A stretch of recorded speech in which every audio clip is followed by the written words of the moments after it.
सकाळचा नाश्ता असू देत किंवा संध्याकाळच्या चहाच्या टायमिंगला रोज रोज काय बनवू हा नेहमीचाच प्रश्न असतो।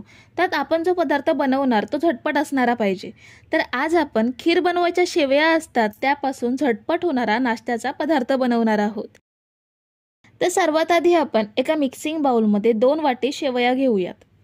ज्या शेवया आपण खीर बनवण्यासाठी वापरतो त्या शेवया आहेत। इथे मी ह्या रेडीमेड भाजलेल्या शेवया घेतल्यात। तांदळाच्या पांढऱ्या रंगाच्या शेवया सुद्धा घेऊ शकता। ह्या अशाच घ्यायच्या आहेत, भाजायची आवश्यकता नाहीये।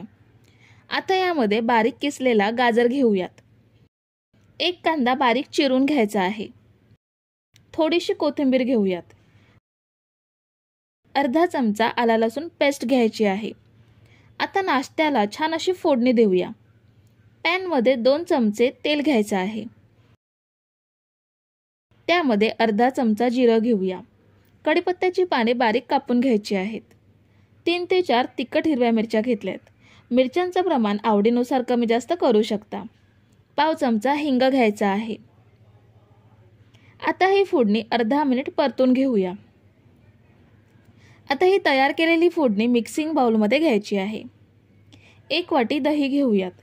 दही शक्यतो फ्रेश घ्यायचं आहे, आंबट दही घ्यायचं नाहीये। चवीनुसार मीठ घेऊयात। आता सगळं छान एकजीव करून घ्यायचं आहे। आपल्याला ह्यामध्ये पाण्याचा अजिबात वापर करायचा नाहीये। दहीमुळे शेवयांना चांगला ओलावा येतो।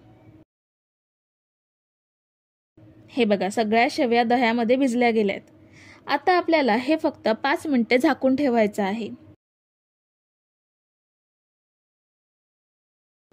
5 मिनिटे असंच ठेवल्यामुळे शेवया दह्यामध्ये भिजून छान मऊ झाल्यात। आता मी इथे इडली प्लेटला तेल लावून घेतलंय। त्यामध्ये हे शेवयांचं मिश्रण थोडं थोडं घेऊयात।